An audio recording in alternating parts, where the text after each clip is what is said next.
Hi, it's Mark. In this video, I'm going to be revealing the investing strategies that I used to go from beginner investor with very little money to multi-millionaire by the age of 35, and how you can do the exact same thing. So I've got a simple question for you. Do you want to be rich and have the freedom that comes with being financially stable? Many people do. Why do you think there's so many get-rich-quick schemes out there? Most people, though, unfortunately have a lottery mentality. They're just waiting for the magic fairy to come down and hand them $1 million. Do I look like the magic fairy to you? If the answer is no, and I really hope it is no, then smash that thumbs up button and subscribe to the channel. The truth is, lots of people think that winning a chunk of money will make all your problems just disappear. But they'll be in for an absolute shock. Without the correct investing and mindset strategies, it will be all gone, and in no time you'll be back to square one. You need a solid, consistent investment plan which gradually builds your wealth over time. Long-term investing will give great returns. When I was younger, I always wanted to be a race car driver. I just loved everything about cars, but I didn't have enough money to pursue my dreams. But as I started building up my investments, it allowed me to race in multiple championships and win countless trophies like this. I even got my helmet here, look. You sometimes see it at the back of the shots. How cool is that? My investments even allow me to spend time having fun making these YouTube videos, like the one you're watching. I don't currently make any money from this channel, and you can sit back and relax because I'm not going to try and sell you something at the end either. There are so many different investments out there. It's super easy to get distracted by the next shiny object. It's also confusing when you have someone telling you that this is the best thing, the latest and greatest, and if you don't invest, you could end up losing thousands. You may have heard of Bitcoin, penny stocks and short selling, but I found the key for me is not to get overwhelmed and distracted by the latest trends. Now you've got to face it, you are never going to be an expert at everything, and by consistently changing your investing strategy, you ultimately end up with less money, and at some point you're going to make a big mistake. I have nothing against experimenting, but I've kept my main investments very consistent over the years,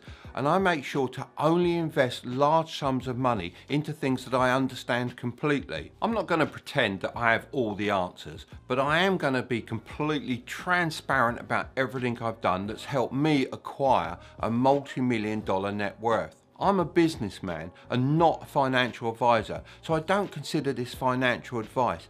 It's just what I've done and it's worked for me. First of all, you need to create more disposable income. At the end of the day, you need money to invest, and the more money you have, the better, especially during your 20s and 30s. Now, lots of people will say to you, save, save, save. Don't go out with your friends.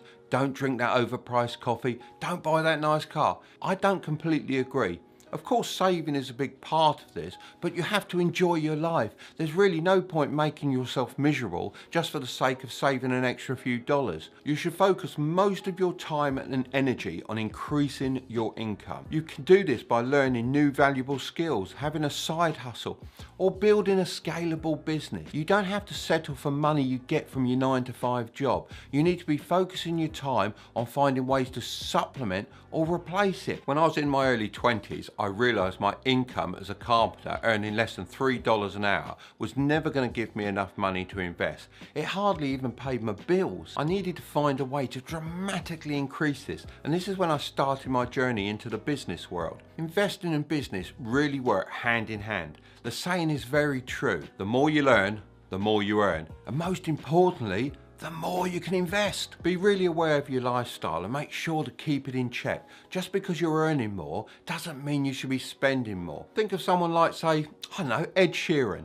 He has a huge amount of money, yet he keeps his lifestyle in check. He still enjoys the little pleasures of life. If you were happy making, let's say, $40,000 a year, and you managed to increase your income up to $100,000 a year, that means you've got an extra $60K. This should be going straight into a high interest savings account and then into your investments. You know, you don't need to be spending it. Well, there is one slight exception, and that's stage number 2. Pay off all your high interest debts. If you have student loans, credit card bills, or even a payday loan, then these are pulling you down. They're destroying your credit score, which ruins your ability to take advantage of good loans. By paying off these high interest debts first, you'll actually save more money than you could ever hope to make elsewhere. The next stage is to create a freedom fund. This is my name for an emergency fund that puts the power back in your hands. This freedom fund consists of 3 to 5 months of living expenses.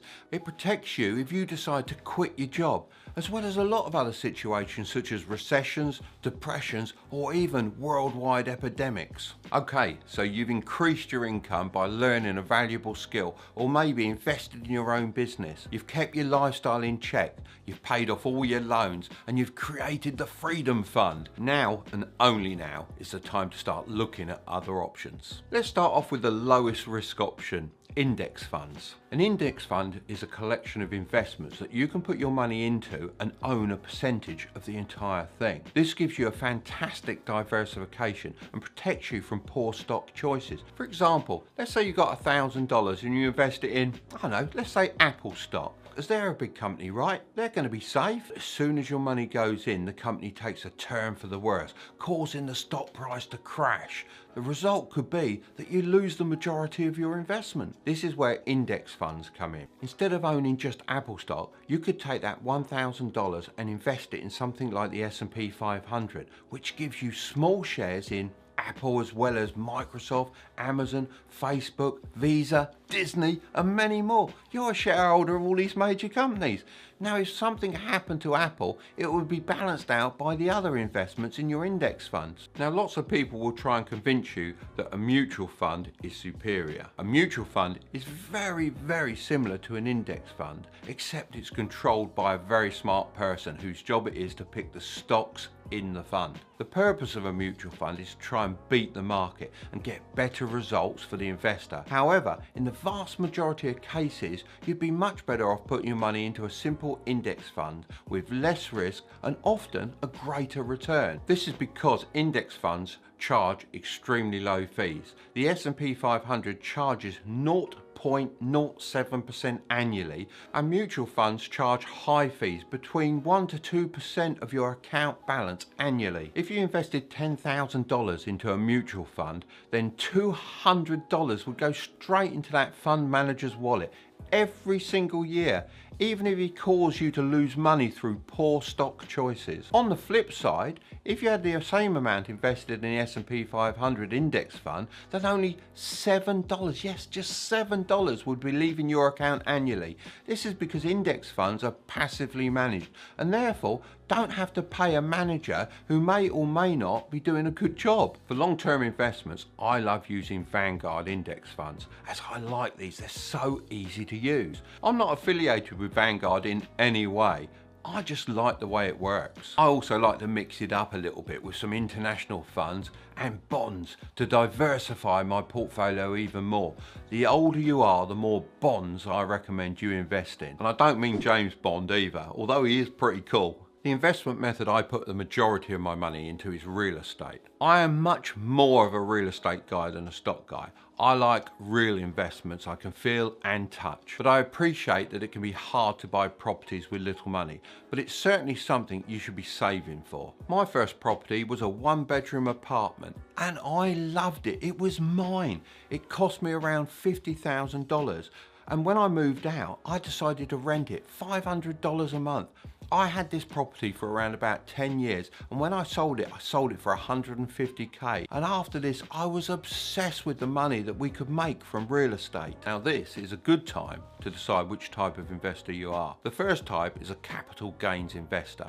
This is someone who likes to buy low and sell high and pocket the difference. These are investors that are interested in buying houses of auctions, or you may have seen the signs outside advertising that we buy your house for cash. They like to take advantage of the situations when people want fast sales. They may then move into the house, do it up and flip it for a profit. They have to keep repeating this process. This can work very, very well, but it is subject to fluctuations in the markets on a year-to-year basis. The second type is a cash flow investor. This is the kind of investor I like to think I am.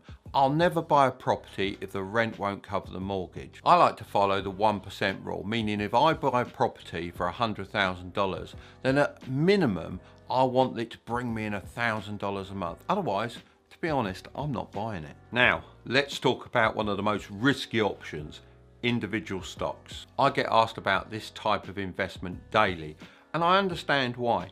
Individual stocks are a very attractive choice to lots of people. This is because with a small investment, you can buy into the market and sell whenever you want. Unlike real estate, when you have to look for a buyer and go through all that whole selling process, at a tap of a button, you have complete access to your funds. When I was in my early 20s, I looked at a few different companies and I invested $5,000 in single stocks and shares. And I'll tell you what, that was a lot of money for me back in those days. And within just 6 months though, I'd made a profit of $100,000. And with that, I could buy a massive warehouse, which really drove my business forward. Make sure you understand what you're investing in.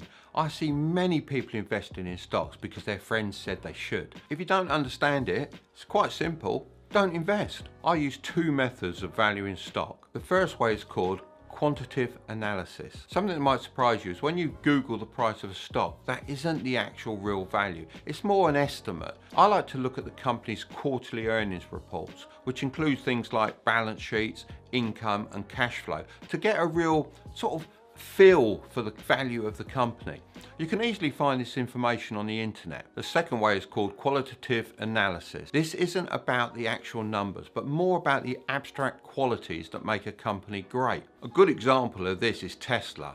There is something special about Tesla, from the CEO Elon Musk to the raving fans that are his customers. I also like to take into account the future value of a company based on how their technology will live in the modern world. I believe the move to electric is inevitable, and Tesla are at the forefront of this industry with the most extensive network of superchargers and availability of product. If you do decide to go down the route of individual stocks, then make sure to create a diverse portfolio. Don't just use one sector. You've got to use different things like healthcare, technology, various different things. You really don't want to leave yourself open to huge losses. If you're interested in this, I'll put some links below where you can find some really cool books. You can do this on some great apps such as M1 Finance, Robinhood, and if you're in the UK, you can use Free Trade. I personally like to control and add value to my investments. I want to be able to see how my money is being spent and use my experience, my contacts,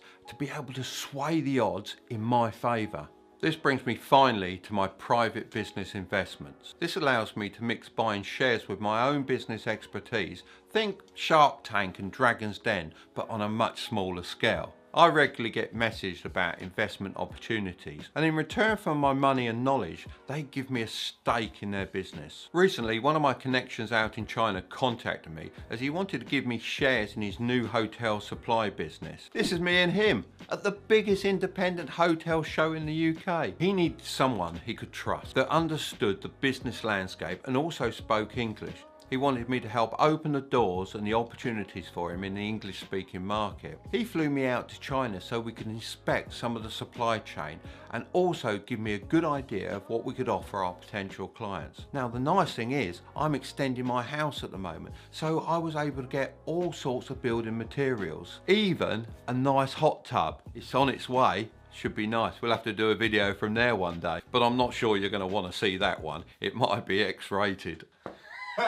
This is just one of the ways that improving your skills and contacts can be a great investment, as it allows you to secure much better deals than somebody who's just offering cash. It can even sometimes lead to free shares in another company. You're going to love this next video. I'm going to leave it just here, but don't click on it just yet. You've guessed it. Destroy that thumbs up button. I really appreciate it. And finally, consider subscribing to the channel if you're interested in increasing your income, and hopefully I'll see you in the next video. What are you waiting for? It's just there. See you later.